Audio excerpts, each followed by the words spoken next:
Assalamualaikum warahmatullahi wabarakatuh. Alhamdulillah, asyhadu an la ilaha illallah wahdahu la syarika lah wa asyhadu anna Muhammadan abduhu wa rasuluh. Allahumma shalli ala Muhammad wa ala alihi wa ashabihi ajma'in. Amma ba'du, fa ya ibadallah, usikum wa iyaya bittaqwallah. Laqad fazal muttaqun. Amma ba'du, ibu-ibu, bapak, saudara-saudara sekalian, alhamdulillah pada subuh hari ini kita bisa hadir kembali sholat berjamaah dalam rangka bagaimana kita memakmurkan masjid Allah. Tugas kita tentang masjid tidak hanya membangun fisik masjid, tapi bagaimana masjid yang sudah bagus itu menjadi makmur. Yang pertama, makmurnya dengan sholat berjamaah. Yang kedua, makmurnya dengan kajian-kajian seperti ini. Kemudian yang ketiga, makmurnya dengan kegiatan-kegiatan yang lain, baik aspek pendidikan, ekonomi, budaya, sosial.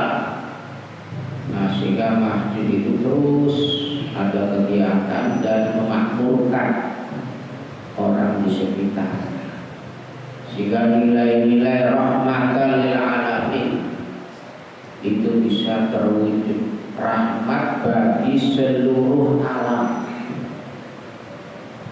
Pada satu saat ada seorang Nasrani, seorang Yahudi datang kepada Khalifah Umar, laporan, Khalifah, rumah saya digusur oleh gubernur Mesir. Kenapa digusur? Mau memperbesar masjid. Rumah saya di samping masjid, jadi digusur katanya untuk memperbesar masjid. Tapi saya tidak mau sebenarnya, dipaksa digusur. Saya tidak mau, saya keberatan Khalifah. Oh begitu, kamu cari tulang. Untuk apa tulang? Ya cari tulang. Tulang dikasihkan oleh Khalifah Umar, tulang digores dengan pedang. Nah, dikasihkan gubernur. Melihat tulang digores pedang itu, gubernurnya gemeteran. Ayo kembalikan rumahnya. Rumah itu orang Yahudi kembalikan. Jadi digusur. Kenapa? Gubernur, ini khalifah mengingatkan dengan tulang yang digores dengan pedang. Satu, kamu ingin jadi tulang, ingin mati. Dua, saya akan luruskan kamu dengan pedang. Nah, itu maksudnya. Balikan rumahnya. Itu Islam, ya. Rahmatan lil alamin, rahmat. Keberadaan masjid itu harus dirasakan sebagai rahmat bagi siapapun di sekitar masjid itu, baik orang Islam atau tidak Islam, non Muslim. Oh, dia senang ada masjid, saya senang, hidup saya makmur. Tidak masjidnya yang makmur, tapi di sekitar masjid itu makmur. Nah, masjid itu sebenarnya arahnya ke sana. Tapi kalau yang berada di dalam masjid itu tidak berpikir seperti itu, ya begini-begini aja masjid itu. Karena inti dari ajaran Islam itu kan a'udzubillahi minasyaitonirrajim, bismillahirrahmanirrahim, wa ma arsalnaka illa rahmatan lil alamin. Tidak kami utus engkau wahai Muhammad kecuali agar menjadi rahmat bagi seluruh alam. Bukan rahmat untuk orang Islam saja, bukan rahmat untuk manusia saja, seluruh alam. Dengan Islam itu hewan itu merasa makmur. Dengan Islam itu tumbuh-tumbuhan merasa makmur. dari orang Islam itu ada rahmat.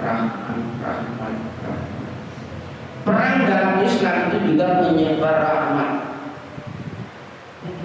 Sama sekalian yang berbahagia, ini hendaknya kita pahami benar-benar. Orang Islam itu perang beda dengan orang kafir. Perang Islam itu ada etika berperang. Ini. Yang intinya adalah bagaimana dalam perang itu terasa ada rahmat dan seterusnya. Jemaah sekalian yang berbahagia itu mukadimah.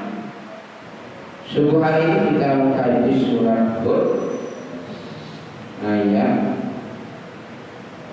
81 sampai 83. A'udzu billahi minasy syaithanir rajim. Bismillahirrahmanirrahim. Qalu ya Lut inna rusul rabbika lan yasilu ilaika fa asri bi ahlika bi qit'in minal laili wa la yaltafit minkum ahadun illa imra'atak innahu musibuha ma asabahum inna maw'idahum as-subh alaysa as-subhu biqarib falamma jaa amruna ja'alna aliyaha safilaha wa amtarna 'alayha hijaratan min sijilin mandud musawwamatun 'inda rabbik wa ma hiya minadh dhalimina ba'id. Sadaqallah. Qalu mereka berkata, ya Lut, wahai Lut, inna sesungguhnya kami rusul rabbik, utusan-utusan Tuhan, la tidak akan yasilu mereka menyentuh ilaika padamu. Fa asri maka melakukan perjalanan malam harilah bi ahlika dengan keluargamu, bikin dengan potongan minal lain dari sebagian malam. Wala yaltafit dan jangan menoleh ke belakang. Minkum di antara kamu sekalian ahadun seorang pun illa kecuali imra'atak istrimu. Innahu sungguhnya dia musibuha menimpa dia ma asabahu apa yang menimpa mereka. Inna sesungguhnya maw'idahum perjanjian mereka itu as-subuh subuh. Alaysa apakah tidak as-subuh subuh biqarib sudah bukan. Falamma maka ketika jaa datang amruna perintah kami, ja'alna kami jadikan aliyaha atasnya safilaha menjadi bawah. Wa amtarna dan kami hujani alaiha atasnya hijaratan dengan batu min sijil dari neraka mandur yang bertubi-tubi. Musawwamatun diberi tanda inda rabbik di sisi Tuhan. Wa ma dan tidaklah dia min dari al-dhalimina orang-orang zalim itu bibaid jauh. Teman sekalian yang berbahagia, ayat sebelumnya sudah kita kaji bagaimana ada 3 malaikat yang menyerupai pemuda yang ganteng-ganteng mendatangi Nabi Lut. Kemudian tamu yang ganteng-ganteng ini diberitakan oleh istrinya Nabi Lut kepada orang kampungnya, Di rumah saya sekarang ada tamu pemuda ganteng-ganteng, ayo cepet dong. Ini istrinya Nabi Lut. Sudah, kemudian mereka datang ke Nabi Lut, minta pada Nabi Lut, ini pemuda-pemuda ganteng-ganteng ini serahkan kepada kami. Untuk apa? Untuk melakukan sodom, melakukan homoseksual, laki-laki senang laki-laki. Serahkan pada kami ini. Katanya Nabi Lut, jangan ganggu tamu saya. Ini anak saya perempuan cantik-cantik ini, sudah bawa aja. Tentu dengan pernikahan. Jangan tamu saya ini. Lalu apa kata mereka? Loh, kamu kan tahu kami itu tidak tertarik perempuan. Kami tertarik laki-laki dengan laki-laki. Kok menawarkan anakmu? Kami tidak mau. Ayo cepat kasihkan itu. Kalau tidak nanti kami ganti atau kami ambil secara paksa. Nah kemudian berkatalah malaikat itu, ya Lut, wahai Lut, inna sesungguhnya kami Rasul Rabbik, Rasul Tuhan. Kami ini malaikat, utusan Allah.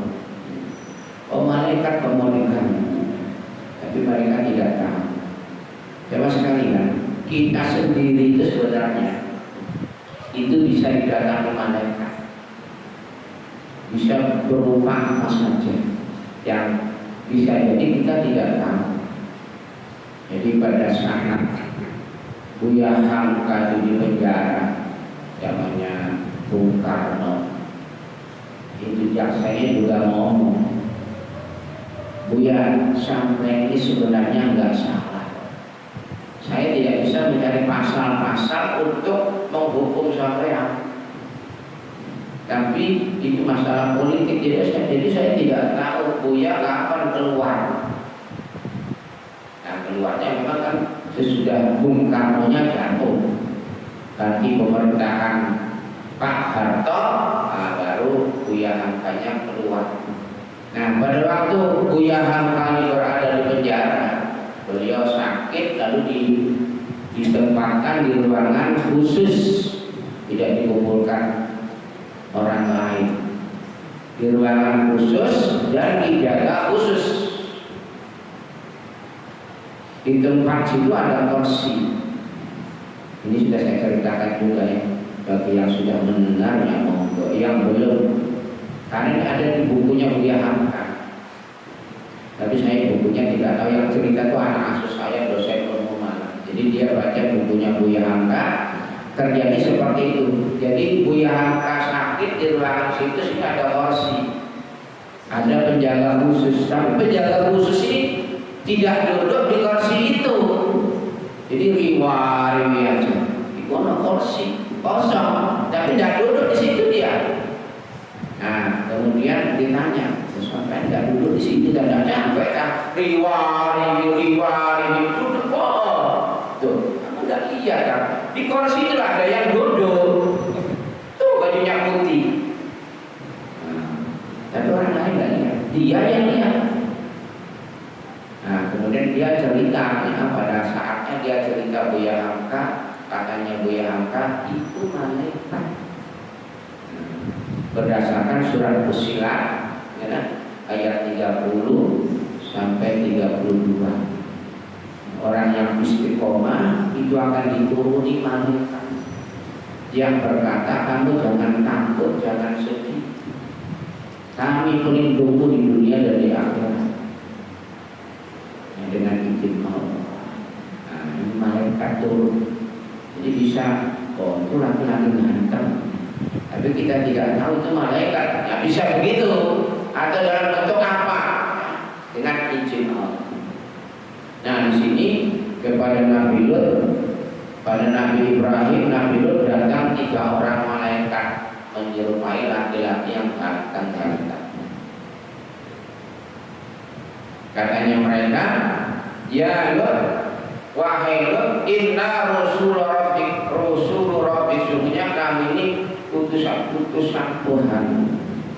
Lan tidak akan yasilu, mereka bisa menyentuh ilaika kepadamu. Mereka itu tidak akan bisa mengganggu kamu. Oh ini ada malaikat di sini, kok bisa mengganggu? Ini keyakinan kita juga. Kalau kita ini dibantu oleh malaikat dengan izin Allah pastinya, karena tidak ada yang terjadi di dunia ini tanpa izin Allah. Malaikat turun, malaikat tidak turun, atau apapun yang terjadi itu dengan izin Allah. Mereka tidak akan bisa,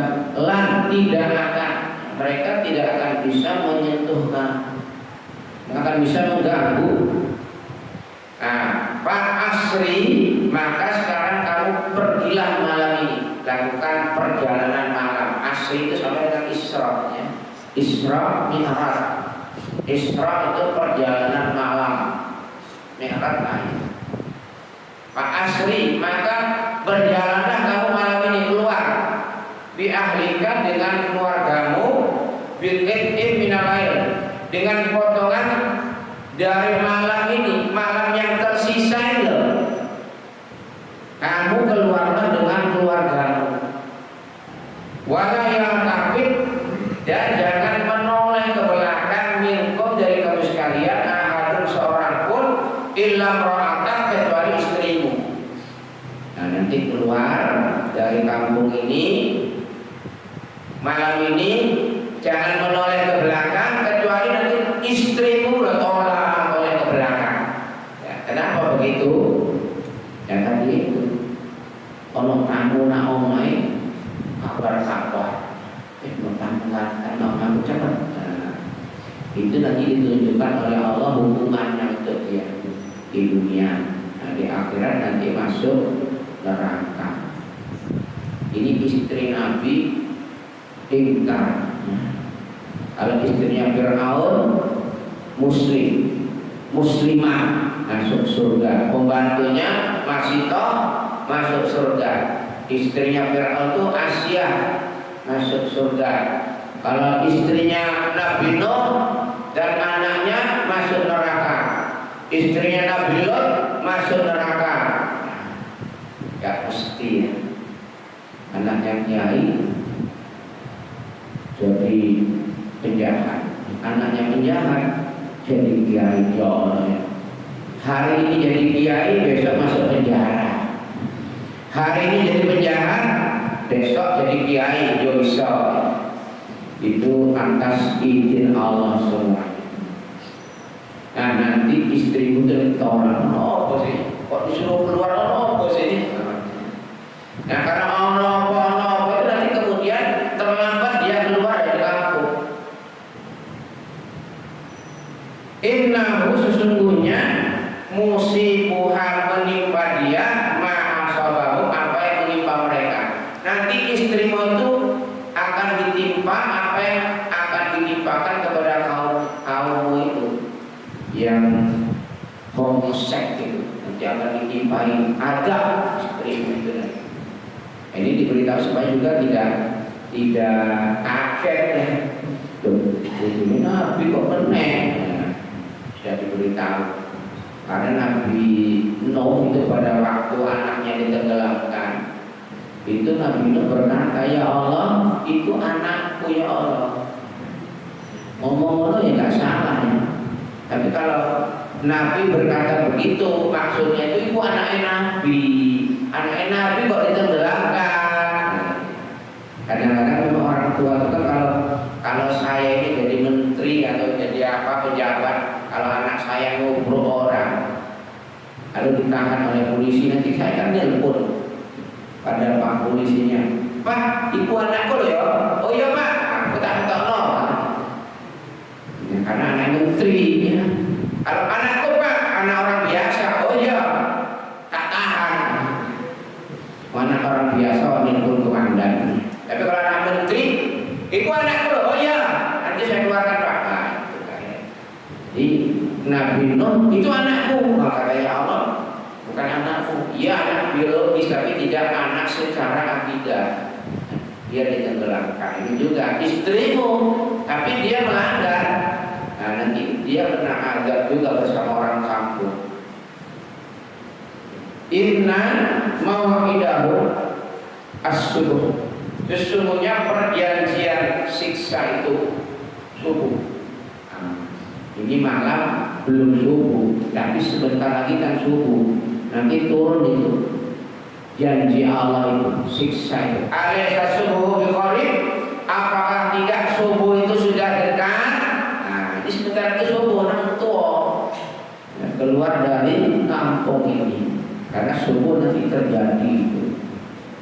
Falamma ja'a amruna, maka ketika datang perintah kami, ja'alna, kami jadikan aliyaha, atasnya, safilaha, menjadi bawahnya, di bumi dibalik.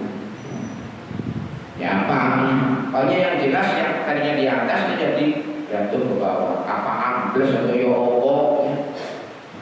Nah ini tanah ambles yang di atas jadi ke bawah. Wa amtarna 'alaiha hijaratan min sijil, mendud, dan kami hujani atas mereka batu dari neraka yang bertubi-tubi. Di bumi dibuka, dibalik, orang-orang itu jatuh ke dalam lubang itu, lalu dihujani batu dari neraka, batu panas. Wah, sudah. Dan tadi istrinya Nabi Lut, ono katun di situ, terlambat keluar.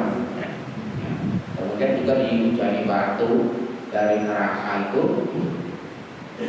Musawwamatan, diberi tanda. Nah, batunya itu ada khusus ya, bukan batu biasa. Inda rabbik, di sisi Tuhan. Di batu khusus dari neraka panas, nah, itu tentu membakar. Wa mahya, dan tidaklah dia minat zalimina, dari orang-orang zalim, bibaid, jauh. Nah, peristiwa itu bagi Nabi Muhammad SAW dan orang-orang Mekah itu tidak jauh, ya sekitar Timur Tengah itu kejadiannya. Dan kemudian jadi nanti akan terjadi juga ada hujan batu dari atas, yaitu pada waktu tentara Abraha menyerang Ka'bah juga dihujani batu dari neraka. Nah, sehingga gajah-gajah tentaranya Abraha itu juga mati. Begitu ya mas sekalian, kisah Nabi Lut. Mudah-mudahan kita bisa mengambil pelajaran. Yang apik diambil, yang jelek dibuang. Ini kisah itu memang ada ibrah, ada pelajaran. Bukan kisah dongeng, ini betul-betul terjadi karena yang bercerita Allah dalam Al-Quran, dan itu pasti terjadi. Demikian ya sekalian, mudah-mudahan subhanallah wa bihamdika asyhadu an la ilaha illa anta astaghfiruka wa atubu ilaik. Assalamualaikum warahmatullahi wabarakatuh.